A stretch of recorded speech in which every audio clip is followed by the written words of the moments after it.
Hello दोस्तों, कैसे हो? आपका स्वागत है त्रिपाण स्टडी सेंटर में। आज जो हम करने जा रहे हैं क्लास 12 NIOS बोर्ड का जो है बायोलॉजी का चैप्टर। फ्रेंड, ये बायोलॉजिकल चैप्टर जो है ये 11th क्लास और 12th क्लास जो है NCERT के साथ भी अटैच है। तो आपने सिर्फ इसको टॉपिक के हिसाब से समझना है, ठीक है। ये जो होगा आपको हिंदी इंग्लिश दोनों ही लैंग्वेज में जो है समझाई जाएगी, जो कि बहुत ही महत्वपूर्ण है समझने के लिए। क्योंकि अगर आपको हिंदी इंग्लिश के दोनों डोज मिले तो आप जो हो अच्छे से अच्छे कर सकते हो। तो आपको जो है इस चैप्टर में जो है रूट सिस्टम, इसमें जो है हम दोनों बातों को लेकर चलेंगे और देखेंगे कि रूट सिस्टम में क्या क्या चीज़ें जो है इम्पोर्टेंट है आपके लिए और आपके लिए ये क्या मायने रखते हैं और इसमें क्या आपके लिए समझ होता है और इसमें जो है पेड़ पौधे कैसे अपना जीवन यापन करते हैं। तो ये सब बातें जो होगी, लेकिन उससे पहले जो एक बात मैं हमेशा कहता हूँ जिसको आपको सोचना भी चाहिए, विचार भी करना चाहिए और अमल भी करना चाहिए, वो ये है, जब भी वीडियो देखिए पूरा देखिए, क्योंकि अधूरा जानकारी सदैव खतरनाक होता है। साथ में एक इम्पोर्टेंट बात ये भी रहता है, अगर आप पहली बार वीडियो देख रहे हो तो लाइक शेयर सब्सक्राइब करना मत भूलना। देखिए दोस्तों, लाइक कीजिएगा तो बनाने वाले का जो है प्रोत्साहन बढ़ता है और आपके लिए अच्छा से अच्छा करने की कोशिश करता है, ठीक है। सब्सक्राइब करना आपके हित में है। इसका कारण ये है कि अगर आप सब्सक्राइब करके रखोगे तभी जो है मेरा वीडियो का नोटिफिकेशन मिलेगा। और आपको पता है कि मैं हर क्लास का जो है सब्जेक्ट डालता ही रहता हूँ समय समय पे। तो अगर सब्सक्राइब करके नहीं रखिएगा तो शायद उस वीडियो से आप अनभिज्ञ रह जाइएगा, यानी वो आपको प्राप्त नहीं होगा और आप उसका नॉलेज नहीं ले पाइएगा। साथ में जो अगर आप शेयर करते हो तो शेयर करना एक जग कल्याण के समान माना जाता है। इससे ये होता है कि मान लीजिए कोई जो है बच्चा जो है मेरी वीडियो को उसकी ज़रूरत थी और आपके थ्रू वो वीडियो उसको पास पहुंचा है, तो वो सदैव ही आपका धन्यवादी रहेगा और सदैव ही आपका जो है शुक्रिया अदा करेगा कि तुम्हारे कारण मुझे जो है वीडियो प्राप्त हुआ। तो दोस्तों, आपको पता ही होगा कि त्रिपाण स्टडी सेंटर सिर्फ एक क्लास के लिए ही अग्रसर नहीं है, ये कई क्लासों के लिए अग्रसर है। जैसे 8th 9th 10th 11th 12th CBSE के सारे चैप्टरों को कवर करेगा समय के साथ। प्लस जो है NIOS बोर्ड का 10th+2 को भी कवर करता है सभी सब्जेक्टों का।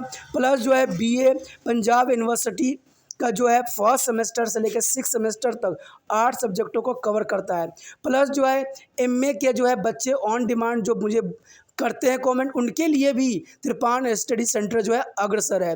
देखिए दोस्तों, त्रिपाण स्टडी सेंटर इतना बड़ा है, विस्तृत है, तो आपको अभी जो है लाइक शेयर सब्सक्राइब कीजिए और अपने दोस्तों के साथ बांटिए, ठीक है। तो भूलिए मत, ये करना आपका फ़र्ज है और मेरा कार्य करना है आपको टॉपिक लेके चलना है। देखिए आज देखते हैं हमारा आज टॉपिक क्या है। There is a function of roots. What do you mean to function of the root? Their anchorage. The root anchor the plant forming to be a soil. This is a mechanism function. Their anchorage. And secondly, the absorptions. Absorptions is the roots absorb water and minerals, sound and conduct them to the upward and physiologically function. There is third special function by the undergoing modification in their structure roots and perform to a special physiologically function like a food storage, accumulations, absorptions of atmospheric moisture, sucking food from the host, better gaseous exchange and chemical function like a floating, biconics and their storage, anchorage is and the climbings. दोस्तों, हमने अब जो पढ़ना है जड़ों के कार्य यानी फंक्शन ऑफ रूट। सबसे पहले आता है इसमें स्थिरीकरण। देखिए, जड़ पौधों को ज़मीन में मजबूती से जो है जमाए रखती है, यानी यांत्रिक कार्य करती है। सारे यांत्रिक कार्य जो होता है जड़ों द्वारा ही संपन्न किया जाता है, जो कि बहुत ही महत्वपूर्ण रहता है। उसके पश्चात है अवशोषण। देखिए, जड़ों का कार्य जो होता है, अवशोषण का कार्य होता है। जड़ें जो है मिट्टी से जल तथा खनिज लवण अवशोषित करके ऊपर की ओर परिवहन करती है, इसको हम कार्य का प्रकार कहते हैं।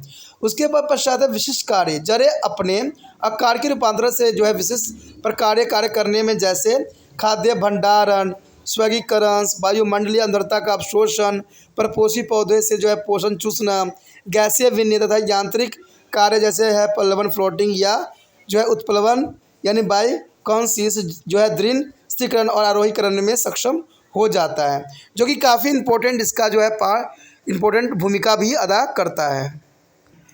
The next topic is primary structure of root. Friend, what do you mean to the primary structure of root? Here, dicot root. Example gram. There is a dicot root is the a thing transverb a section of the dicot rows in the figure showing the following structure. First of all, the epibelma. Epibelma is a single outermost layer of thin valid cells. Some cells are prolonged to form a unicellular roots hairs. It's a protect and absorb to the water. And secondly is the cortex. The cortex is the large zone, many layered cell things bonded to the parenchymatoses with their intracellular space store food and water. Here shown in this picture, a protection of the dicot root is the transverse section. There is endodermis, pericycles, conjunctive tissue, pith and proxylems, metaxylems and phloem, sclerocyma. There is a present of there is a dicot root in transverse sections. The next third is epidermis. Their innermost layer of cortex cells vary to shape are closely packed that show the band like a thinning on there is a radial walls is called capsperians strips. There are some cells opposite the there is a protoxylems and which lock these strips are called to the passes cells. They help in the movement of water and dissolve a salt from a cortex directly into the xylem. There is still there all tissue inner to endodermis is a comprised to still. That is fourth is a pericycle. The inner their endodermis lies a single layer of pericycle. It is the sheets origin of the lateral roots and vascular cambium and the cox cambium is doing to the secondary growth. And fifth is the vascular bundle. It is a constant of xylem and phloem patches to lining in the alternate their radius. It is the radius is the xylems is a exorach is where the protoxylem first formed having a narrow vasculus and trachea. There lies to about the ferrous and the metaxylem. There are different titles letter has widely is a vascular and tracheus lies to about to the center. Depending upon the number of xylems, patches or root may be a disarch. Means die 2 patches is the hexarach is the hexa 6 patches. There are 6 is a pith. There are sometimes is a methoxylems of all xylem patches is a meet in the center and in that case of is the absent are there small and parenchymatoses. And seventh is a conjunctives parenchyma. There are parenchyma which is a separate xylem and phloem lining a different radius. Is a B part is a monocot roots. Their monocot root mean a thin transverse section of monocot root shown in this flowing picture. Here shown in this picture is a monocot root is a transverse section. Here is epidermis, pericycle, proxylem, metaxylems, and conjunctive tissue and phloem appear. There is a different types of monocot and there is different of dicot. Here is a function. There is a epibelma is the outermost single layer of thin wall closely packed cells. Some cells are prolonged into the unicellular root hair. And second is a cortex. Cortex is a larger zones multi-layered composed of the parenchymatous is the cells with their intracellular space store water and food material.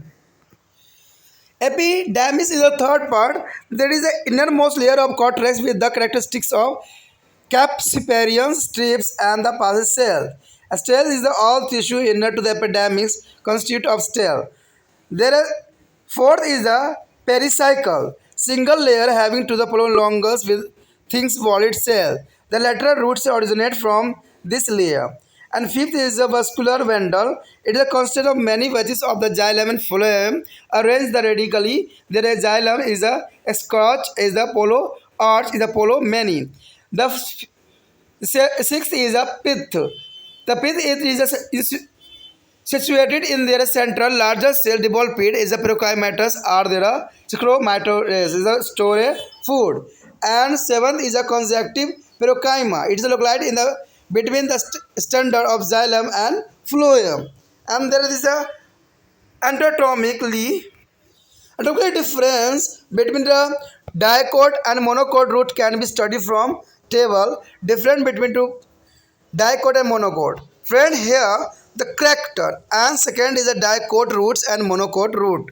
Their character of number of vascular bundle 2 to 6. The dicot root and monocot root is a many. There is a polo arches, and the second is a pericycle is a seat of origin of lateral roots. Vascular cox is a clambin. There is a dicot root, and the monocot root is a seat of origin and lateral roots only. There comes is the is dicot is a present and monocot is absent. The secondary root is a present in dicot roots and monocot root is absent. And pitch is the very small and absent. The dicot root and monocot root is a large. दोस्तों जैसा कि आपको पता है कि जड़ों की प्राथमिक संरचना के बारे में हम डिस्कस करेंगे। ठीक है कि जड़ों की जो है प्राथमिक संरचना किस प्रकार होती है और जड़ों में कौन कौन से पार्ट जो है मौजूद होती है। तो सबसे पहले तो हम देखेंगे द्विपत्री जड़ यानी डाइकोट में देखेंगे, जिसका एग्जाम्पल है चना। देखिए द्विबीजपत्री जड़ जो होती है चना होती है। द्विपत्री जड़ों की अनुपस्थ काट जो होती है कुछ इस प्रकार माना गया है। कहते हैं एपीवलियम। सबसे पहले एपीवलियम है जिसका एकल पतली भित्ति युक्ति कोशिका द्वारा बने सबसे बाहरी परत कुछ कोशिकाएं उभर तथा एक कोशिकीय मूल रोम बनाती है और जड़ों की संरचना जल अवशोषित का कार्य भी करती है। यहाँ पर डायग्राम थोड़ा डिफरेंट है। पहले देखोगे आप इसके मूल रोम दिखेंगे, फिर एपीबेल्मा दिखेगा, फिर कार्ट्रेक्स दिखेगा। उसी की तरह से जो है इसका अंतस्त्वचा परिभाम संयोजी उत्तक पित्त जिन दारू मेटाजाइलम फ्लोएम्स एंड्रोजन तक सब कुछ आपको दिखेगा। ये जो होता है द्विपत्री जड़ों के जो है अनुपस्थ काट का एक भाग दिखाया गया है जो कि बहुत ही महत्वपूर्ण होती है। ये जो दोस्तों होता है द्विबीजपत्री में पाया जाता है। ठीक है, कहते हैं इसके कुछ पार्ट जो होता है इस प्रकार होती है। सबसे पहले तो कॉर्टेक्स आता है यानी बेलकुट। बेलकुट जो होती है बड़ा खंड और बहुत परत युक्त होती है, पतली भित्ति युक्त। ठीक है, मृदित की यानी प्रोकाइमाटस में होती है, कोशिकाओं में। अंतर कोशिकाओं में होता है, अवकाशीय होती है, इंट्रासेलुलर स्पेस होती है, युक्ति खाद्य एवं जल का भंडारण करती है। ठीक है, उसके बाद है तीसरा जो है अंत त्वचा यानी एंडोडर्मिक्स। एंडोडर्मिक्स जो होती है वेकुट की सबसे भीतरी परत सघन रूप से जो है व्यवस्थित जो है ढोलकाकार कोशिका जिनकी रेडियल्स भित्ति पर पट्टी जैसा स्थूल पाया जाता है। इन्हें जो है स्पोरोडियंस पट्टी यानी इसको कह सकते हैं कैप्सोपेरियंस स्ट्रिप्स कहते हैं, यानी कैप्सोपेरियंस स्ट्रिप कहते हैं। अधिदारु के जो है सम्मुख स्थिर इसकी कुछ कोशिकाएं स्थूल रहित होती है, इन्हें पथ कोशिका यानी पासेस सेल भी कहते हैं। ये जो है खनिजों को है वेलकुट से जाइलम तक पहुंचाने में सहायता करते हैं। उसका रंभ है स्टेल यानी अंतर त्वचा यानी एंडोप्लाज्मिक्स के अंदर की ओर से सभी ऊतक से रंभ बनते हैं। उसके बाद हमारे समक्ष है परिसमंब यानी पेरिसाइकल। अंतर त्वचा के अंदर स्थित इसकी एक परत होती है। यह द्वितीयक वृद्धि के जो है समय पार्श्व जड़े संवहन गाथा यानी वेस्कुलस कैम्बिलियम्स तथा जो है कांग धन यानी कॉर्क कैम्बियस की उत्पत्ति स्थल होती है। उसके पश्चात हमारे समक्ष है संवहनी जो है पुल यानी वेस्कुलर बंडल। देखिए जड़ में जो है दारू तथा फ्लोएम के जो है खंड के यानी एकांतरण क्रम होती है, जहाँ जो है प्रोजाइलम्स आरंभ में बना जाइलम जिसकी वाहिकाएं संक्रिय होती है और उन्हें ट्रैकिड यानी ट्रैकिड जो होती है कि विद्यमान होती है। परिधि की जो है मेटाजाइलम बाद में जो है बड़ी बहुकाएं और ट्रैकिड युक्त केंद्र की ओर बनी रहती है। जाइलम पैची की संख्या के आधार पर जो है जड़ द्वि आद्रावरी यानी डाइकोआर्च डाई 2 पैच के फर्स्ट और अद्रावरी हेक्सा 6 पैच में हो सकते हैं। उसके पश्चात है मज्जा। मज्जा जो होती है दोस्तों पित्त। कभी कभी जो है जाइलम पैच के जो है मेटाजाइलम केंद्र में मिल जाते हैं और तब जो है मज्जा या तो होती ही नहीं अथवा कम को जो है हो सकती है। उसके पश्चात है संयोजिक मुद्रितक यानी कॉन्जेक्टिव पेरोकाइमा। ठीक, इसमें जो है मुद्रिक जाइलम जो है जाइलम और फ्लोएम के बंडलों के बीच योजक के रूप में विभिन्न जो है आरोपण स्थित होती है। उसके पश्चात हमारे समक्ष है एक बीजपत्री जड़ें। जैसे उदाहरण है आपके समक्ष मक्का। देखिए मक्का जो होती है एक तरह से जो है एक बीजपत्री जड़ें होती है। ठीक है, एक बीजपत्री जड़ों की जो है अनुपस्थ काट जिसमें संरचना दिखाई देती है। एपीवेलियम यानी सबसे बाहर एक परत वाली जो है पतली युक्ति कोशिकाओं द्वारा बने होते हैं। सघन रूप से व्यवस्थित कुछ कोशिकाएं उभर कर कोशिका मूल रोम बनाती है। उसके बाद है वेलकुट जो होता है बड़ा खंडित बहुपरिवर्तीय जो है पैराकाइमा अंतरकोशिकीय अवकाश युक्त खाद्य सामग्री एवं जल का जो है संचरण करता है, जो कि अत्यंत महत्वपूर्ण इसको बनाता है। उसके पश्चात जो है इसका डायग्राम देखोगे तो कुछ जो है ऊपर आपको मूल रोम दिखेंगे, फिर एपीबेलम दिखेंगे, फिर कॉर्टेक्स सारे पार्ट दिखेंगे। उसके बाद जो नीचे की संरचना होगी उसमें जो है अंतःस्वच्छ, परिअम्भ, प्रोटोजाइलम, मेटाजाइलम, संयोजी ऊतक, फ्लोएम और मज्जा पाया जाता है। तो ये जो है एक बीजपत्री जड़ों के रूप काट का एक भाग दिख सकता है।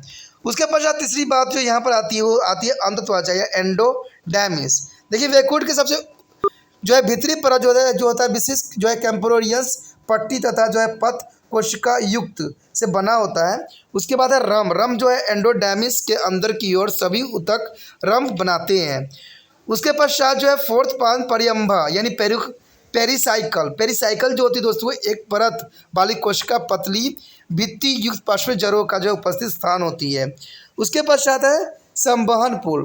कहते हैं अनेक जाइलम फ्लोएम के जो है मूल अरित रूप से व्यवस्थित जाइलम एक सॉर्क तथा पॉलीकॉर्क यानी पाली बहुत होती है। पाली का मतलब होता है बहुत। उसके पश्चात है मज्जा पित्त। देखिए केंद्र में स्थित बड़ी सुविकसित जो है मृदित और दृंतक खाद्य पदार्थों का जो है संचलन करती है। ठीक है। उसके बाद है संयोजक ऊतक। देखिए जाइलम तथा फ्लोएम जो है स्टेंट के स्थित द्विबीजपत्री तथा एक बीजपत्री जड़ों को जो है आंतरिक संरचना का तुलनात्मक अध्ययन कराती है। तो ये काफ़ी इम्पोर्टेंट है। अब हमने देखना है कि एक बीजपत्री और द्विबीजपत्री में क्या अंतर है। तो देखिए दोस्तों सबसे पहले आता है द्विबीजपत्री और दूसरा जो है एक बीजपत्री। तो इसमें जो है आप डिफरेंस देख सकते हो। लक्षण जो यही होता है संवहन बंडल की संख्या। देखिए संवहन बंडल की संख्या कितनी होती है तो द्विबीजपत्री में जो होती है 2 से 6 होती है और इसका जो एग्जाम्पल है हेक्साकॉर्क। ठीक है। और एक बीजपत्री में जो होती है अनेकों होती है, इसका एग्जाम्पल है बहुकॉर्क। उसके बाद है पेरिसाइकल। देखिए पेरिसाइकल में क्या होती है पश्चिमी जड़ें तथा संवहन एधा काक तथा एधा उपपत्ति केंद्र होते हैं जो कि द्विबीजपत्री में होता है। एक बीजपत्री में जो होता है केवल पार्श्वी जड़े का जो है उत्पत्ति केंद्र माना जाता है। उसके बाद है एधा। एधा जो होती है उपस्थिति होती है यानी इसमें प्रेजेंट होता है जबकि एक बीजपत्री में प्रेजेंट नहीं होता है। दीर्घ वृद्धि जो होती है आपको पता होना चाहिए कि द्विबीजपत्री में जो होता है ये प्रेजेंट होता है और जो है एक बीजपत्री में जो होता है ये अब्सेंट होता है। उसके पश्चात है पित्त। देखिए पित्त जो होता है अति लघु अथवा अनुपस्थित होता है। देखिए बहुत ही छोटा होता है या उपस्थिति ही नहीं होती, ये द्विबीजपत्री के साथ होता है। लेकिन एक बीजपत्री में जो होती है सुविकसित होती है यानी इसका जो होता है विकास हो रखा होता है। आगे दोस्तों जो है हमारा टॉपिक क्या है देखते हैं। Our next topic is origin of lateral roots. Friend what you mean to the origin of lateral root? The origin of lateral root is the endogenesis as a form of deep layer, and the seat of origin is a pericycles, where is a cell opposite to the peroxylums, divided and formed to the hem in the endodermis. They show in this picture. The hems are penetrate into the cortex and the emerging as a lateral branches. Here show in this picture A to D form a lateral roots. Endodermis origin stage C in the longitudinal section of root. There is A is a pericarp endodermis, B and the C is a present of different lateral roots of endogenesis origin. There is a lateral the humps and differentiates into the 3 regions of roots, apex and aromatization and perianth to the labromy. And finally the lateral roots come out and the number of lateral roots is corresponded to be number of xylem bundle. दोस्तों हम देखेंगे कि पार्श्व जड़ों की जो है उत्पत्ति किस प्रकार हुई है। तो इसका मतलब क्या हुआ कि पार्श्व जड़ों की उत्पत्ति। देखिए पार्श्व जड़ों की जो उत्पत्ति होती है पार्श्व जड़ों की उत्पत्ति अंतर्जात यानी एंडोजेनेसिस प्रकार की है अर्थात इसका उद्भव जड़ की गहरी परतों से होती है। जैसे जड़ जो होती है जिसकी गहरी परत होती है उससे होती है। उत्पत्ति केंद्र जो है परिअम्भ है आदि दारू के जो सम्मुख जो है कोशिका विभाजित होकर एंडोडर्मिस में उभार पैदा करती है। उभार वैकुंठ में अंदर प्रवेश करती है और पार्श्व शाखा के रूप में जो है ये निकल जाती है। जैसे कि आप एग्जाम्पल में भी देख सकते हो यहाँ पर डायग्राम दिखाने की कोशिश किया गया है ए से लेकर डी तक जिसमें जो है अंतर्जात उत्पत्ति के बारे में जो है विभिन्न अवस्थाओं को दिखाया गया है कि पहले अवस्था में क्या होता है, दूसरे अवस्था में क्या होता है और तीसरे में क्या होता है और चौथे में किस प्रकार जो है रूपांतरित हो जाता है। तो इसके नामकरण भी दिए हुए हैं जो कि बहुत इंपॉर्टेंट योगदान देता है। कहते हैं तत्पश्चात उभार में जड़ जो है शीर्ष के तीनों विभेजक और जो है एडोमेटोजोन और पेरियम्बल्स पेरीरोम विभाजित हो जाते हैं। अंततः यह पार्श्विक जड़ मुख्य जड़ को भेद कर बाहर आ जाती है। पार्श्विक जड़ की संख्या दारू की संख्या के अनुरूप होती है। तो इस प्रकार जो है ये कार्य अपना संपन्न करती है। आगे क्या है? The our next topic is secondary growth in the dicot root. Friend, what do you mean to the secondary growth in the dicot roots? Their roots grow in the length with the help of a apical meristem. It is called to the primary growth. Okay, the apart from the primary growth, roots grow in the valley. While there is the increasing growth, and this increase is called the secondary growth. It is found only in the dicot root. The tissue involved in the secondary growth are localized to the meristem, the vasculars, cambiums, and the cord cambium. It is important to remember that is a vascular cambiums as a cord cambium. There is a secondary in origin and arising from a pericycle. Friend, it is important to remember that a vascular cambiums and their cambiums are their secondary origin arise from the pericycle. The secondary growth is a flow. The first is the pericycle cell outside the petroxylem divided from the strips of the cambiums. And second is the another strips of vascular cambium that appear in the conjunctive tissue on the inner side of phloem bundle. Here showing this diagram, there is epidermis, cortex, endodermis, pericycle, cambiums, and primary phloem and primary xylem. Secondary xylem, secondary phloem. Here diagram B, it is important, there a TS of dicot root. There is a B section cell and a cellular. There is a present endodermis, pericycle, phloem and cambiums and the xylem. This is important of TS of dicot of root. These two vascular cambium strips are joined laterals to form rings which may be initially be waste to, but there is a become a circular due to the overproductions and secondary xylem tissue inner to primary phloem. There is a cambiums is a cell consisted of bricks and a shaped cell which is divided and added to shell on its other side. To about the peripheral and to about the central, this added to about their peripheral differentiates into secondary phloem and the one formed to about to the center differentiates into the secondary xylem. Here showing this picture, there is the digital picture, the DS dicot roots of diagrammatic lateral stage of secondary growth. There is a important diagram for exam view. There is a present of crop, flagellus, res, primary phloem, secondary phloem, primary xylem, secondary xylem, cambiums, and day. There is present of a root in there is a dicot. The secondary tissue is formed after the protoxylem is a protoxylem is bonded differentiated into their prominent primary medulars and raised through their proxylems does not get a cross it. The lateral crux is a cambiums is a flagellus also differentiated into the pericycles in their figure. The cords cambiums is divided and give rise to the cord phloems to about to outside and secondary cortex phloems and to about inside. All the three layers is the pelosens, phloems, and the phloedomes is together formed to the peridoms of the roots and they have a protective function. Finally, all the primary tissue outside the developing cords, epidermis, cortex, and epilemma, there is segregated off. दोस्तों हमारा जो topic इसमें रह गया है वो है द्विबीजपत्री जड़ों में द्वितीयक वृद्धि। देखिए द्विबीजपत्री में जो है द्वितीयक वृद्धि किस प्रकार होता है ये भी जानना हमारे लिए अत्यंत महत्वपूर्ण रखता है। कहते हैं जड़ों की लंबाई में वृद्धि जो है शीर्ष विभव यानी एपिकल जो है मेरिस्टेम से होती है। इसे प्राथमिक वृद्धि यानी प्राइमरी ग्रोथ भी कहते हैं। प्राथमिक वृद्धि के अलावा जड़ें जो है मोटाई अर्थात घेरों में भी वृद्धि करती है। इस वृद्धि को जो है द्वितीयक वृद्धि भी कहते हैं तथा यह केवल द्विबीजपत्री जड़ों में ही पाई जाती है। ठीक है, यानी ये सिर्फ द्विबीजपत्री में ही पाया जाता है द्वितीयक वृद्धि। ठीक है, तो ये अत्यंत महत्वपूर्ण बात है। कहते हैं द्वितीयक वृद्धि जो है पार्श्व विभोजक यानी लेटर जो है मेरिस्टेम अथवा संवहन एथा यानी वेस्कुलर क्लैम्बस एवं कांग गंधा इन क्रॉक क्लैम्बस में होते हैं। याद रखिए कि संवहन एवं काग एद्दा की एक उत्पत्ति जो है पेरिसाइकल से द्वितीय ऊतक यानी सेकेंडरी टिश्यू के रूप में विकसित होती है।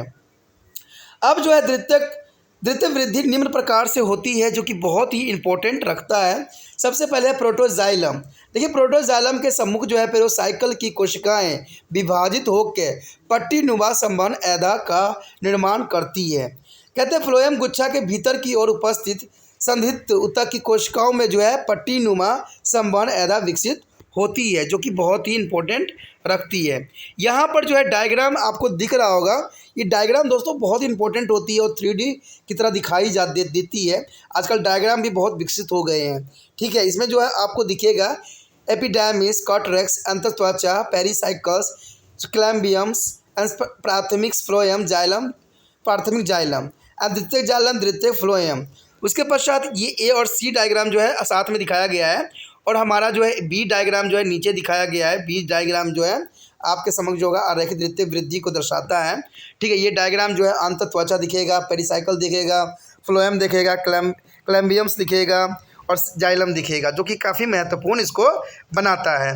कहते हैं इनकी कुछ विशेषताएं होती हैं जिनको हमें जानना अत्यंत महत्वपूर्ण होता है, यानी कि कुछ वर्क फंक्शन होते हैं। कहते हैं दोनों संवहन पट्टियाँ के जो है पार्श्ववक संयोजी होते हैं तथा एक जो है वल्य यानी रिंग का आकार जो पहले की तंत्र होती है, पर बाद में जो है फ्लोएम के अंदर की ओर द्वितीय जाइलम ऊतकों की अतिवृद्धि से गोल आकार का हो जाता है, यानी गोल आकार होकर जो है ये 3D रूप धारण कर लेता है। ऐदा की कोशिका जो है इटनुमा होती है तथा जो है विभाजन द्वारा अपने दोनों तरफ जो है अर्ध परिधि तथा केंद्र की ओर कोशिका बनाती है। केंद्र की ओर बनी द्वितीयक जाइलम तथा परिधि की ओर बनी कोशिका द्वितीयक फ्लोएम में विभक्त हो जाती है। जैसा कि आप चित्र में भी देख सकते हो, यहाँ चित्र जो है एकदम जो है 3D की तरह दिखाई गई है। ये अत्यंत महत्वपूर्ण दिखाया गया है, जिसमें है द्विबीजपत्री जड़ों के रूप में काट को सेक्शन दिखाया गया है। तो इसमें आप देखोगे कर्क है, फिलोजेन है, किरणें हैं, प्राथमिक जो है फ्लोएम है, द्वितीयक फ्लोएम है, प्राथमिक जाइलम, द्वितीयक जाइलम है, क्लैम्बे है और किरणें हैं। तो ये काफ़ी जो है इंपॉर्टेंट इसको बनाता है। कहते हैं जो है आदि दारू के बाहर की ओर बना द्वितीयक ऊतक विभोधित जो है प्राथमिक मज्जा किरणें यानी प्राइमरी मेडुलर्स रे में होता है तथा इसके बनने में जो है प्रोटोजाइलम नष्ट होता रहता है। तो ये काफ़ी इंपॉर्टेंट बात है इसके लिए। इसमें जो है उपरांत काग और अथवा जो है फ्लोजेंस की उत्पत्ति भी जो है पेरिसाइकल से होती है। ठीक है, काग ऐदा के जो है सक्रिय विभाजन के फलस्वरूप परिधि की ओर जो है काग फेलम्स यानी फेलम्स या कॉर्क अंदर की द्वितीय वेलकुटा यानी फेलोडम्स का विभेदन होता है। एकाग्र यानी फ्लोजिया यानी फ्लेयम्स तथा जो है फेलोडम्स इकट्ठे मिलकर परिवक्त यानी पेरिडम्स बनाते हैं। जो है पेरिडम जो होती है सुरक्षा प्रदान करती है, तो ये भी इसका एक महत्वपूर्ण कार्य बनाता है। ठीक है, उसके पश्चात जो है अंतर्वर्धकारी कर्क के बाहर का संपूर्ण प्राथमिक ऊतक यानी अंतस्वर्त वेलकुट की ओर एपिबेलम्स फट कर जो है स्लोगिन्स ऑफ बाहर निकल जाती है, यानी फट कर जो है यानी स्लोगेट बाहर निकलने की प्रक्रिया होती है। इसी के साथ दोस्तों जो है हमारा 6 चैप्टर ख़त्म हो जाता है, जो कि 11वीं क्लास जो है NCERT के सिलेबस के रूप में है और 9 के जो है +2 के रूप में है। तो दोस्तों ये हर एक क्लास के लिए इम्पोर्टेंट है। जिस क्लास के बच्चों को जो सिलेबस है उसी सिलेबस के रिगार्डिंग जो है ये वीडियो देख सकते हैं और समझ सकते हैं, जो कि काफ़ी इम्पोर्टेंट बनाता है। ठीक है, आपको पता ही है कि एक ही कार्य करना है कि इसको आगे बढ़ाने के लिए जो है दोस्तों के साथ शेयर करना है और दोस्तों को बताना है, सब्सक्राइब करना है, लाइक करना है। देखिए दोस्तों, आप अपना कार्य कीजिए, मैं अपना कार्य करूंगा, दोनों अपना कार्य करेंगे तो जो रिजल्ट होगा सदैव जो है एक सुखकारी रिजल्ट आएगा, क्योंकि हम दोनों जो है कार्य करने में संलग्न रहेंगे तो रिजल्ट भी जो होगा अच्छा से अच्छा आएगा। इसी के साथ जो है दोस्तों हमारा टॉपिक आज खत्म हो रहा है। ठीक है, अगर आपको अच्छा लगा तो लाइक शेयर सब्सक्राइब जरूर कीजिए। अगर पहली बार अगर आप वीडियो देख रहे हो, पहली बार मेरे चैनल पे आए हो, तो सब्सक्राइब करना आपका फ़र्ज़ बन जाता है। सब्सक्राइब करने से ये होगा कि जो भी मैं आप क्लास के रिगार्डिंग कोई भी वीडियो डालूंगा उसका नोटिफिकेशन जो है समय समय पर आपको प्राप्त होता रहेगा। अगर सब्सक्राइब नहीं कीजिएगा, अगर आप दोबारा से त्रिपाण सेंटर पर आने की कोशिश कीजिएगा तो वहाँ पर आप त्रिपाण लिखिएगा तो जो है वो त्रिपस कर देगा। ठीक है, जो आप गूगल पर सर्च करेंगे वो त्रिपस कर देगा, जिससे वजह से आप जो है मेरे वीडियो का जो है फ़ायदा नहीं उठा पाओगे। तो सोचिए मत, विचार मत कीजिए, सब्सक्राइब कीजिए। आप सोचते होइएगा कि मेरे जो एग्ज़ाम खत्म हो जाने के मेरा क्या ज़रूरत है त्रिपाण स्टडी सेंटर से। ठीक है, तो इसलिए सब्सक्राइब नहीं करने का सोचिएगा, लेकिन दोस्तों ऐसा नहीं है। त्रिपाण स्टडी सेंटर जो है बहुत हेल्पफुल है। क्योंकि ये जो है आपके 8th class, 9th, 10th, 11th, 12th जो आर्ट्स के सब्जेक्ट को कवर करता ही है, प्लस जो है ये NISU बोर्ड के जो है 10th प्लस 2 को भी कवर करता है। साथ में BA जो है फर्स्ट ईयर से लेकर 6 सेमेस्टर तक बच्चों के लिए ये अग्रसर रहेगा आर्ट्स सब्जेक्ट में। तो सोचिए नहीं, विचार नहीं कीजिए, काफ़ी जो है त्रिपाण स्टडी सेंटर का फायदा ही फायदा है। ठीक है, अगर आप मुझे प्रोत्साहित करोगे तो आपके लिए मैं तरह तरह के वीडियो बनाऊंगा जो आपको फायदा पहुंचाएगा। एग्जाम के तौर पे मैं आपको जो है पेपर भी आपको सोल्यूशन करके दिखाऊंगा जो आपके लिए फायदेमंद रहेगा। अगर नहीं सब्सक्राइब कीजिएगा, मेरा मनोबल घटेगा, तो हो सकता है कि आपको फिर दोबारा मैं ना वीडियो बनाऊं और आपको फायदा ना पहुंचाऊं। तो अभी भी नहीं सोचिए, मेरा जितना आप फैलाइएगा, जितने दूसरे बच्चों के साथ शेयर कीजिएगा, उतना जो है मैं आपके लिए कार्य करने में अग्रसर रहूंगा। ठीक है दोस्तों, इसलिए सोचिए मत, विचार मत कीजिए, अभी सब्सक्राइब कीजिए और अपने व्हाट्सएप स्टेटस पे लगाइए और दूसरे बच्चों के साथ भी शेयर कीजिए। ठीक है दोस्तों, अपना ध्यान रखना, बाय।